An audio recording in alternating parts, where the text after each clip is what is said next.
ดี๋ยวพี่น้องแต้มได้พี่น้อง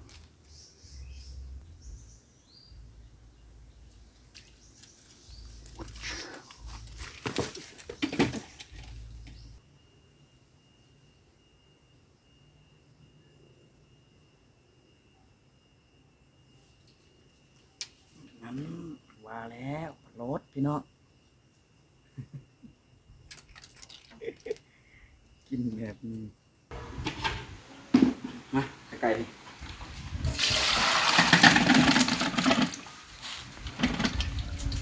โอ้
ดูน้องร้านมาจากเป็นใครจะออกไหนไม่เป็นยังดอกไม่ต้องยุ่งอยู่นี่ดอกเจ้าสีมูกบอกว่ามีร้านมาจากตอนไหนเดี๋ยวนี้คนเป็นใครจะออกร้านเอามาก็ได้เด้อจะเอามุ้งมากางมุ้งแบบนี้ล่ะไม่ต้องลูกไหนเจ้าตัวผู้จัดถ้าก็ต้องเล่นกับต้องนอนในมุ้งป้องกันป้ายยืนกันเป็นใครจะออกแล้วไม่อันตรายไหนเจ้าคนกินข่าวมีคนเสียที่เป็นใครจะออกใครจะร้ายคนไหนผู้อยากเป็นใครจะออกต้องป้องกันป้ายยืนไว้นะต้องนอนในมุ้งทุกครั้งเพื่อความปลอดภัยของท่าน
กับสวัสดีพี่น้องเจอกันอีกแล้วเนาะกับ2 Base 14 Channel นะพี่น้องเนาะวันนี้สิพาพี่น้องมาซิดเบสอยู่หลังสวนนะพี่น้องเนาะเป็นหวยหน่อยหลังสวนเนาะตามนี้เลยเนาะแล้วสิถ่ายเบิ่งวิวธรรมศาสตร์เนาะคือเก่าจุดนี้เราเคยมาแล้วปีกายเนาะซึ่งเราก็มีหลาย EP เนาะที่ว่ามาสิอยู่หลังสวน มันก็ได้ประมาณอาจจะได้ปลาพวก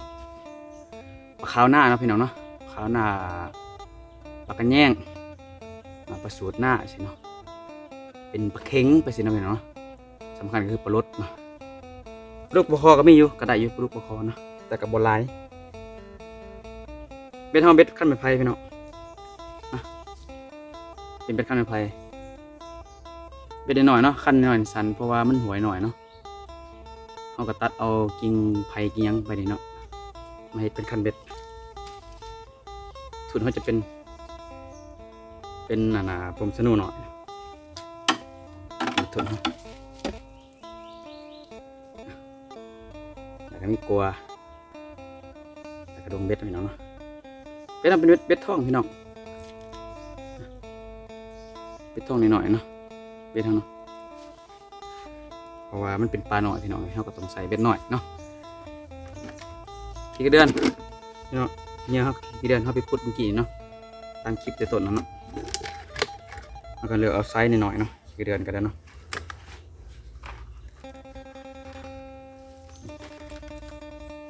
ใส่ประมาณนี้นะพี่น้องเนาะ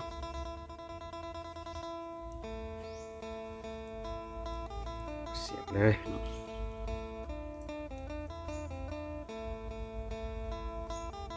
เสียบตรงนี้เนาะเบ็ดดวงหน่อยเนาะเขาต้องใส่เนื้อหน่อยเดือนนิดหน่อยเนาะเพราะว่าอีกหนึ่งปลาเขากับปลาหน่อยปลาอย่างนี้เสียบเงี้ยเนาะเป็นสนามนี้เนาะเนี่ยเขาหน่อยไปทำมาเริ่มกันเนาะนี่บรรยากาศเนาะพี่น้องเนาะเป็นหวยหลังสวนหวยนี่เนาะหวยหลังสวนพี่น้องเนาะแล้วก็สิอยู่นี่เนาะนั่งสิอยู่นี่เนาะเรามาลุ้นกันพี่น้องว่าสีม่านบ่มื้อนี้เนาะเพราะมื้อนี้แดดร้อนหลายฝนบ่ตกเนาะแต่เฮามาสิอยู่หลังห้วยสินี่มันก็เย็นอยู่เนาะผมเย็นดีอยู่ไปมาลุ้นกันพี่น้องสีม่านบ่เนาะไป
พี่น้อง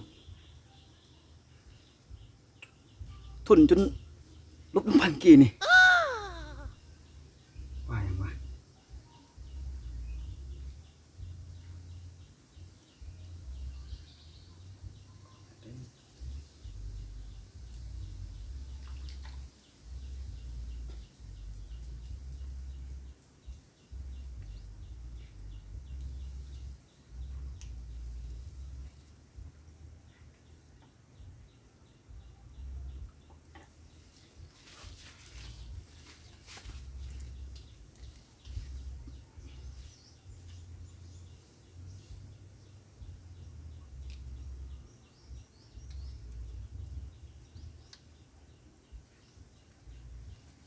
วันนี้ถือมา2 คันพี่น้องนะ ขึ้นมา2 ขั้นมาลุ้นกันเนาะพี่น้องเนาะ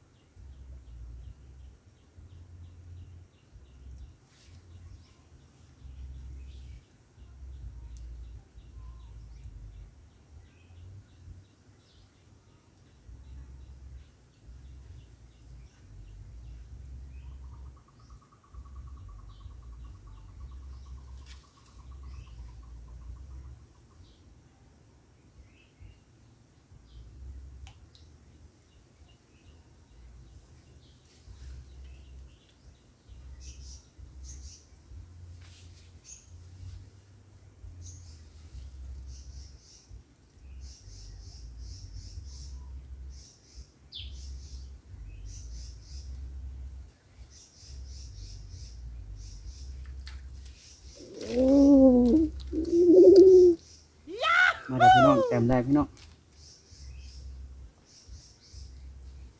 แต้มแรกปลาเค็งพี่น้องใสพี่น้องใส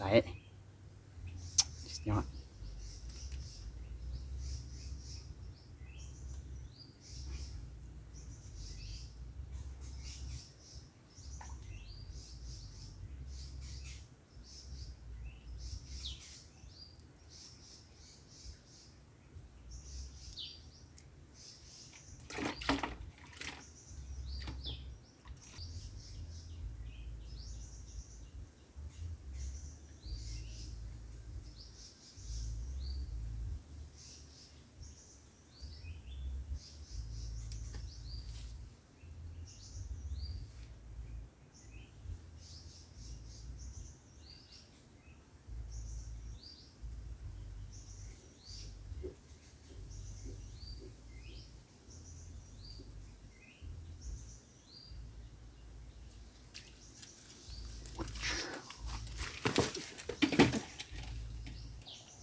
พี่น้องมาได้พี่น้อง โอ้แต้ม2ครับเกือบไป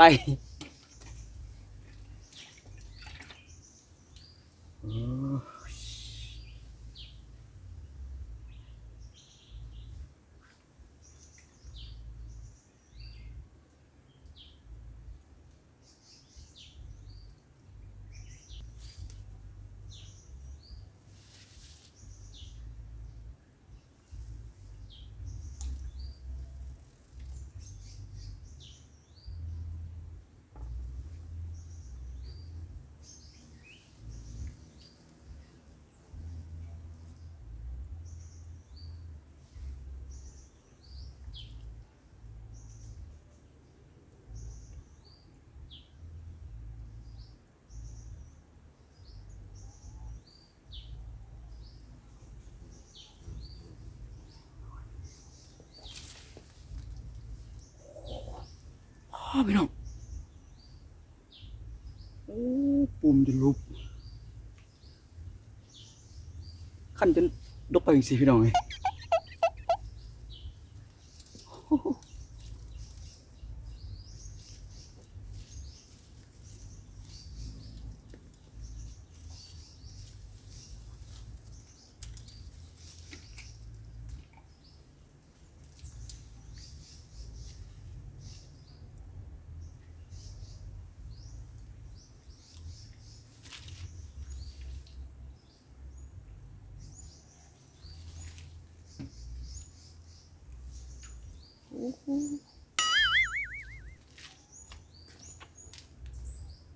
บดติดสวย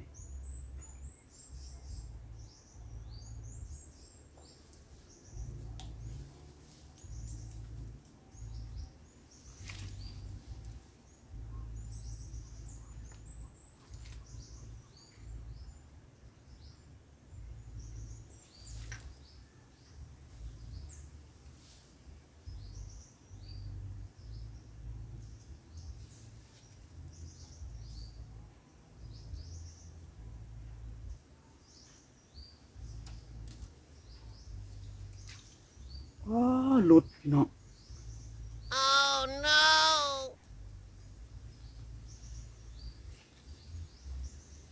กินสองขั้นพร้อมกันขั้นไหนกินขั้นนี้ก็กินเห็นหัวโตเมื่อกี้นี่รุด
มาแล้วพี่น้อง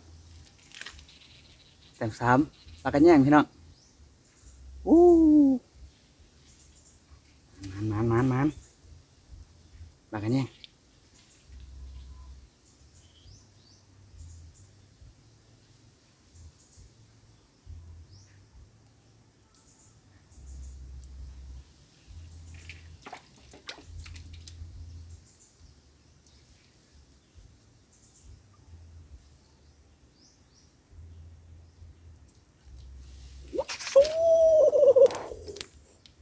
ปลารดกระมาพี่น้อง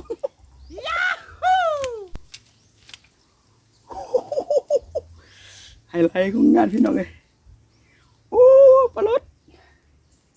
สุดยอดโอ้เกินเลยพี่น้องงานเขาแล้วเกินเลยเอาไปก่อนไปกันอันนี้ดูก่อน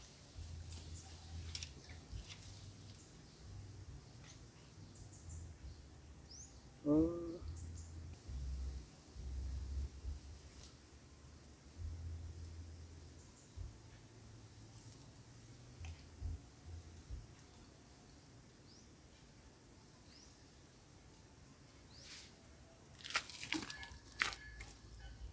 น้อง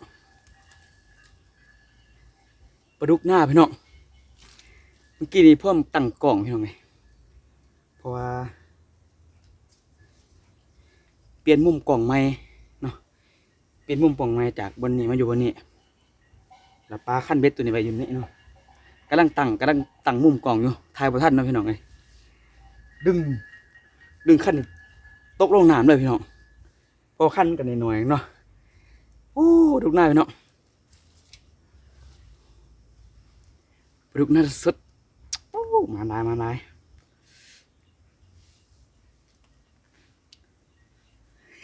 สุดยอดเลย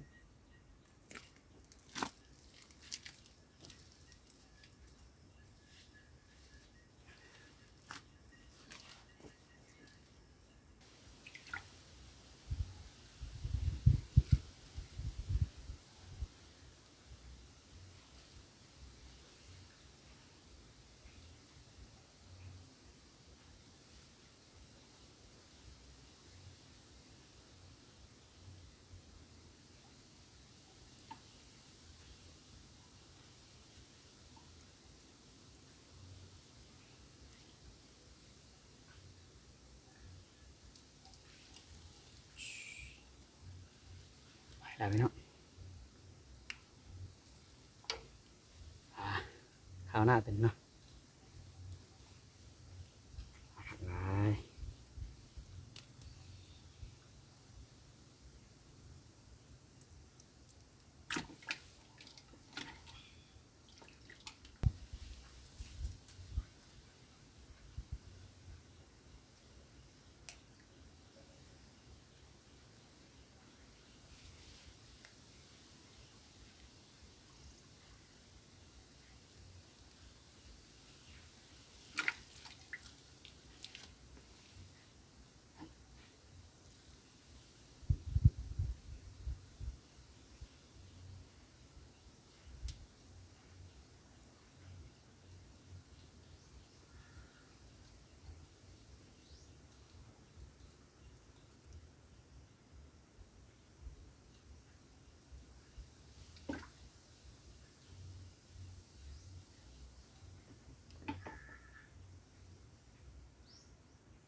แข็ง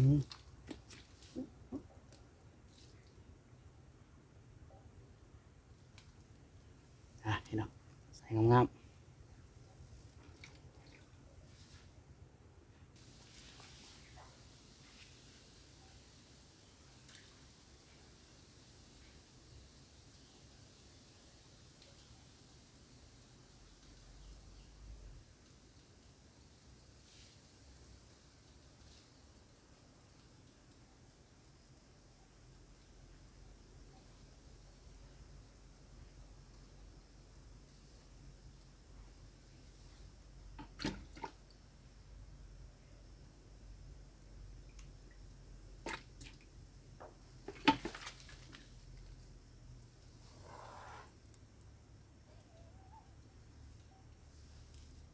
โอ้ดึงขั้นตกน้ำพี่น้อง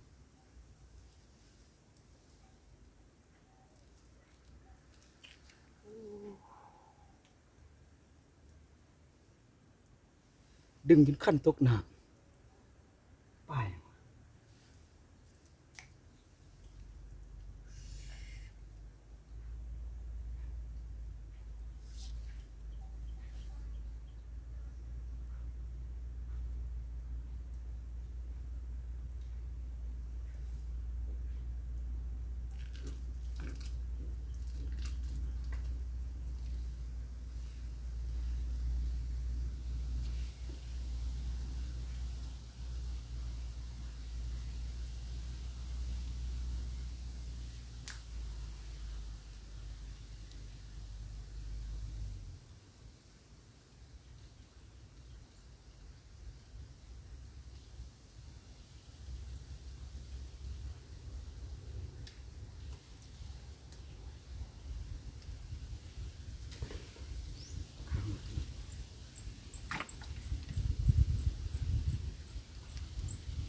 ใส่งาม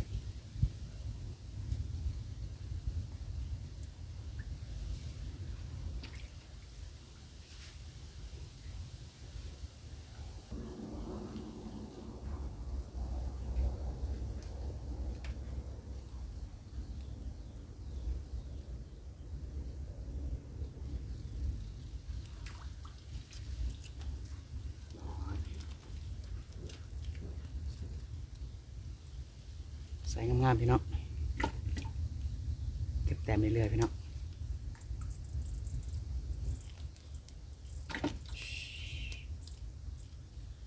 นี่ใส่งาม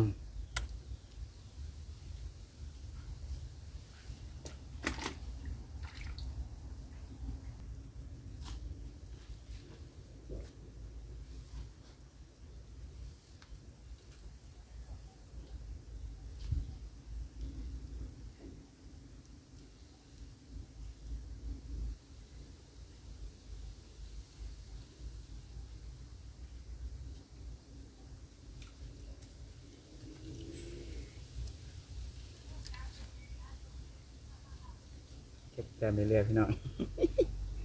ใส่ได้หน่อยตัวนี้ปานกำลังน้ำพี่น้อง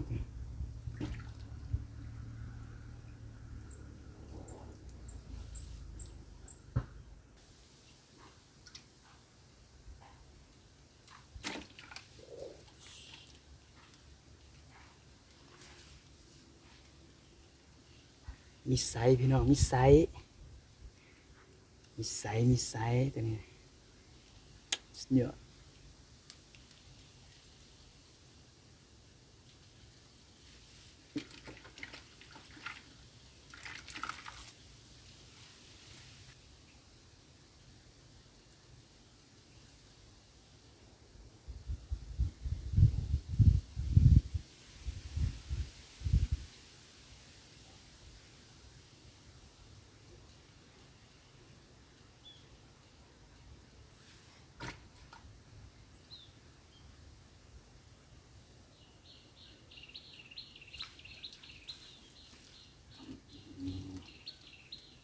มีไซส์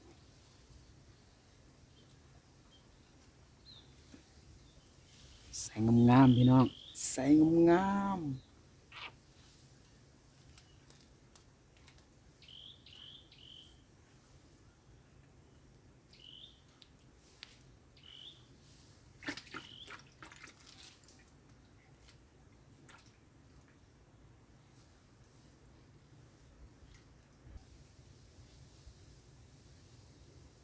ตวดตวดตวด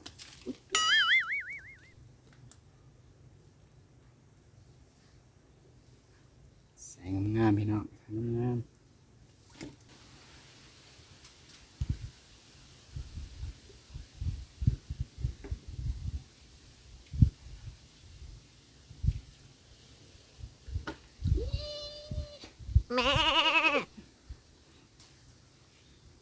อะไรวะมือเก็บตัวตัวดุบ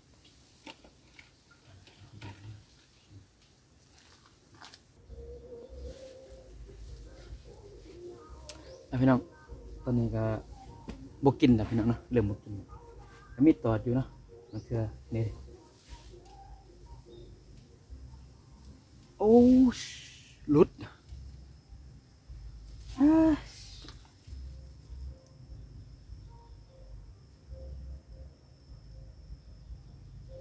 เดี๋ยวมันเริ่มบกินแล้วเขาก็สิใหญ่บอลนะพี่น้อง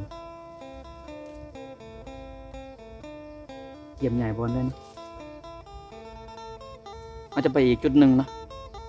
แล้วเก็บเบ็ดเก็บเกลืองเนาะ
พี่น้องแล้วเขาอยากไปอีกจุดหนึ่งเนาะทำกัน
เอาละพี่น้อง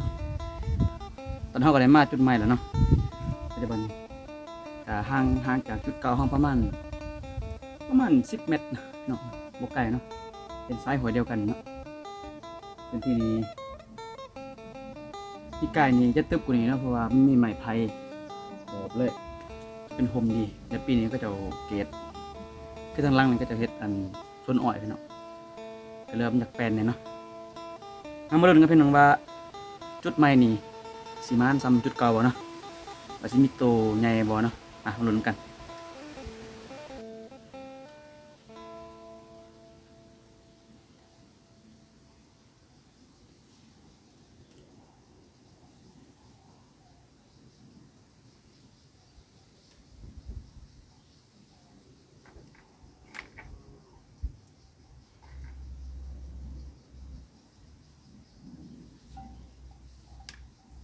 อ้ได้กินตอนไหนบ่ฮู้พี่น้อง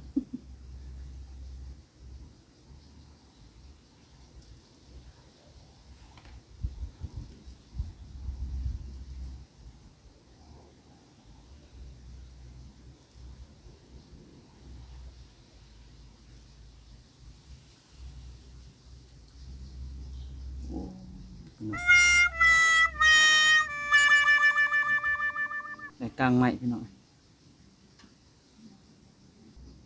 แต่บ่ติดเนาะพี่น้อง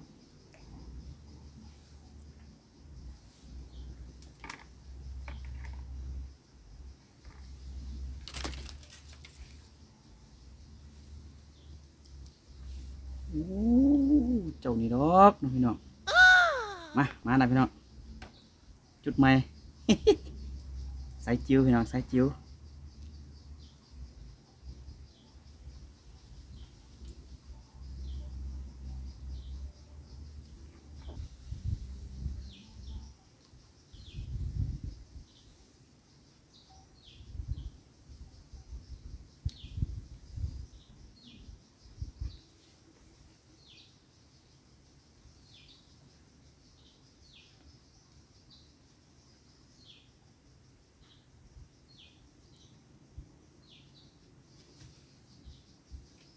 โอ้กินไปขนาดพี่น้อง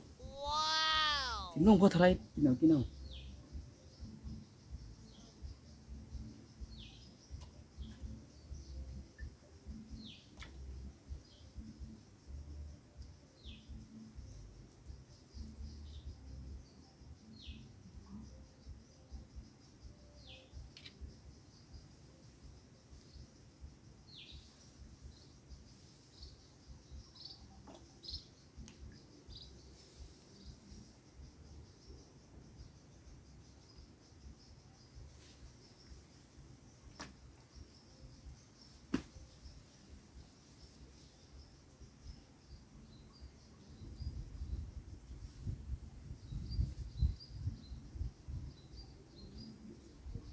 คันเป็นตอนเช้าเดี๋ยวคือสิมันพี่น้อง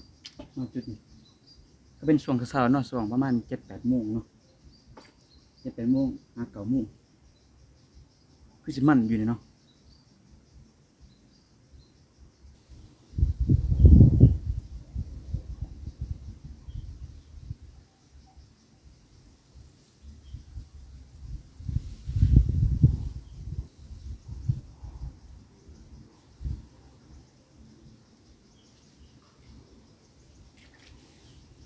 มาแล้วพี่น้อง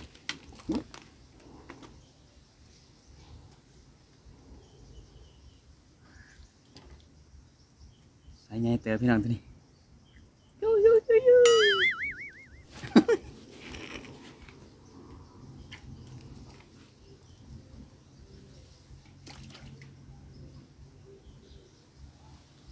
อ้จะกินตัวไหนพี่น้อง กำลังล่มเหมือนปลาเมื่อกี้นี้เนาะโอ้ยกินตัวไหนบ่ฮู้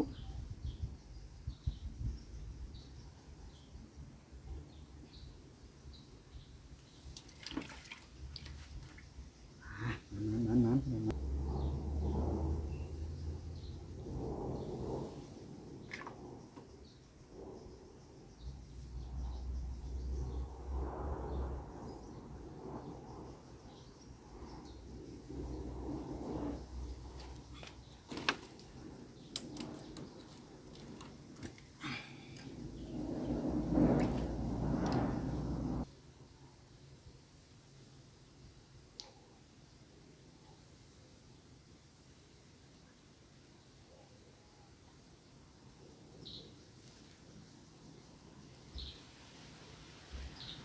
ทิมปุ๊บตอดปั๊บเนาะทิมปุ๊บตอดปั๊บว่าตอนส่งเสาร์ก็สิกินดีพี่น้องเอ้ย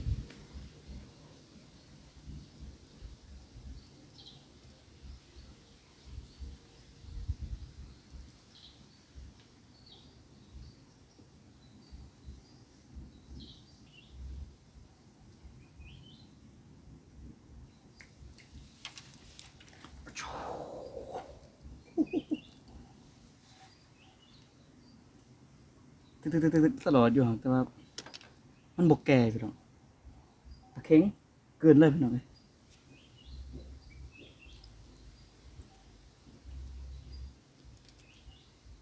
มันค่อนข้างกินแล้วแว่งพี่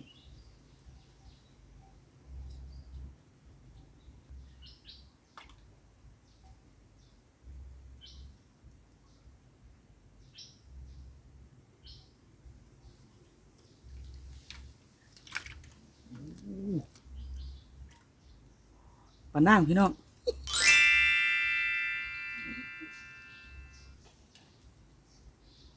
สุดยอดสุดยอด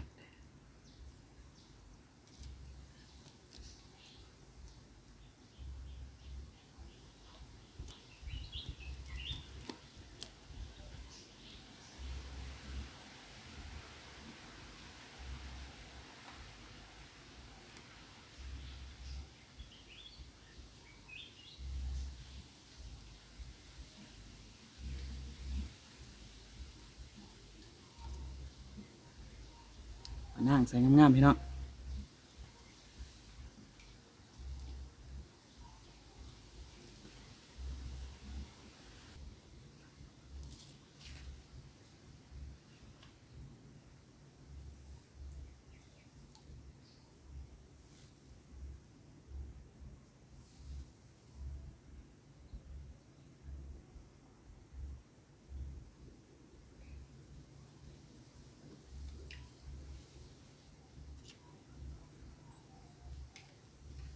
เนาะเขา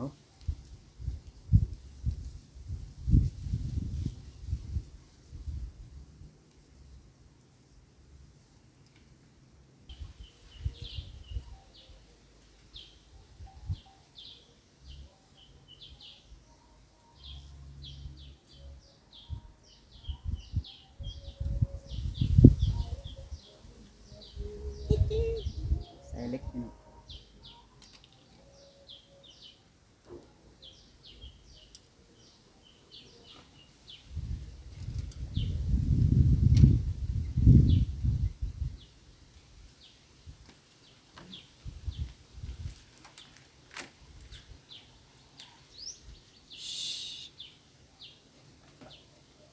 โอ้กินดีกินดีพี่น้องชิมลองก็กินชิมลองก็กินพี่น้องเลยชิมปุ๊บกินตับถ้าเป็นช่วงเสาร์นี่สิดี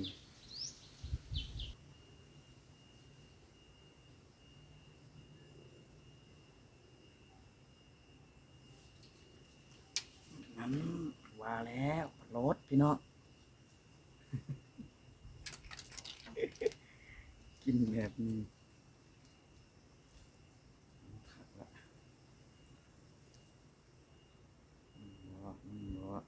รสพี่น้องรส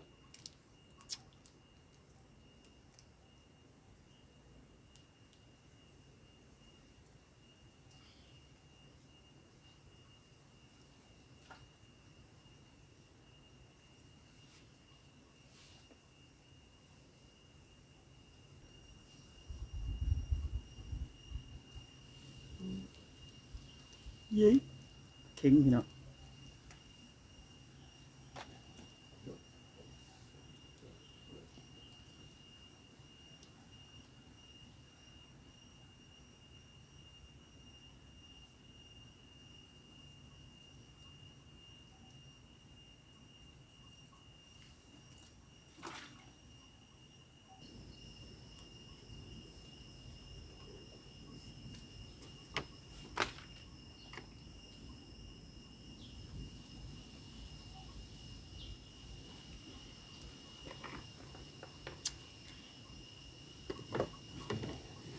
พี่น้องเลยตอนนี้มันก็บ่ายแล้วเนาะช่วงเที่ยงละบ่ายละประมาณ1 โมงปลายเขาสิเขา2 โมงปลามันก็บ่ค่อยกินมาได้แล้วเนาะนี่แต่ว่าเฮาสิกลับแล้วเนาะ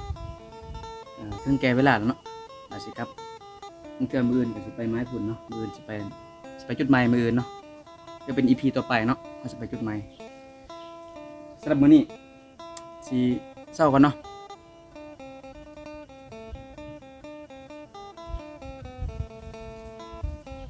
สงสัยป้าบ่อยากให้เมื่อพี่น้อง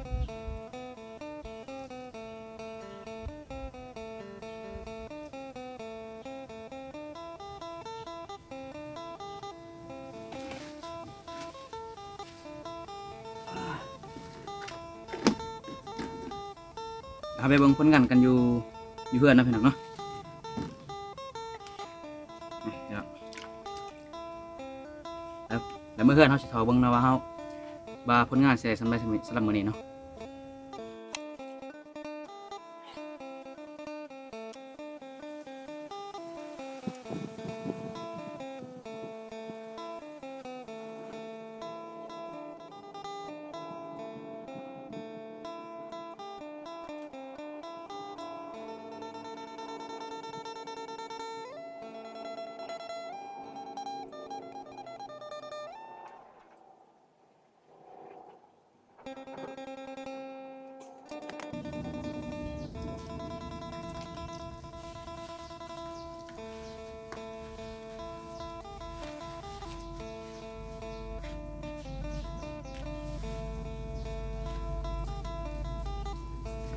พี่น้องเดี๋ยวไปเจอกันอยู่เพื่อนพี่น้อง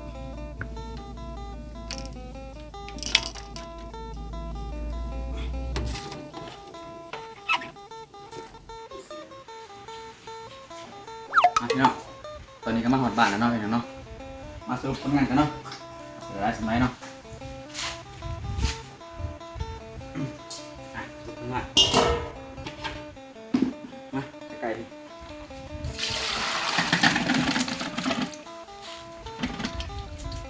โอ้หนังลายนี่